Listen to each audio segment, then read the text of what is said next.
The largest rail project in the last 30 years just cleared its last regulatory hurdle. It's time for all the bells and whistles.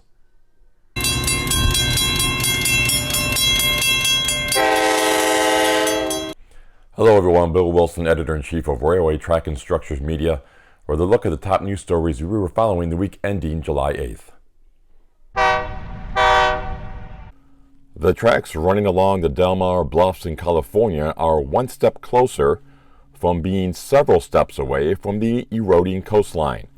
California Governor Gavin Newsom has included $300 million in the state's $308 billion budget for the relocation of the route.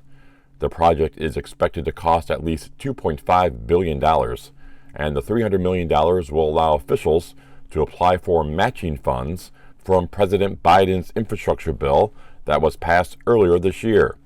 Millions of dollars have been spent in an attempt to try and stabilize the Del Mar Bluffs, but there has been at least one eroding incident a year since 2018. On June 29th, a section of cliff collapsed at nearby Torrey Pines State Beach. Transport Canada is taking action to further improve the safety and security of Canada's rail system, especially in light of the impacts of climate change and severe weather on railway operations. Minister of Transport Omar Alghabra announced two new rail safety measures. One focuses on railway-related fire prevention, while the other improves the resiliency of Canada's railway infrastructure against climate change impacts such as flooding, landslides, and fire risks. The objective of Transport Canada's Rail Climate Change Adaptation Program is to support research, development, and implementation of innovative technologies, tools, and approaches to better understand and address the increasing risks and impacts of climate change on Canada's rail sector. A baby step is better than a crawl. For years, the Northeast Corridor has been hampered by delays and slow movement. But on July 5th, the states of New Jersey and New York hit an important milestone for the Gateway Project, even though some consider it a baby step.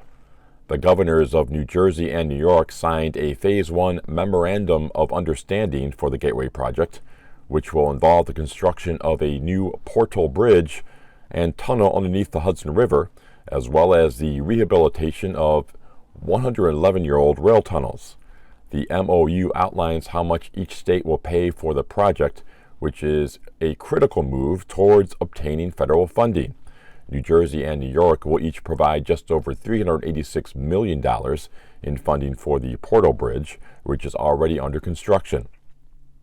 The deal also calls for the Federal Highway Administration to pay $57.1 million and Amtrak to provide $261.5 million. State funding portions for the tunnel work have yet to be decided, but the Port of New York and New Jersey will be responsible for $2.7 billion worth of Phase 1 work.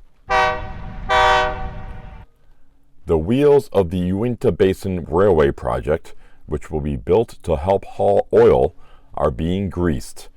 Construction could begin as early as next year after the U.S. Forest Service dismissed an objection to a right-of-way the agency granted through Utah's Ashley National Forest. It was the final regulatory obstacle the project faced, and in a letter, Deputy Regional Forester Deborah Oakson said the decision on the right-of-way was sound. The project will cover 85 miles and will require the construction of several tunnels and bridges, and the price tag currently sits at $1.5 billion. It will be the first major rail project built in the U.S. in the last 30 years.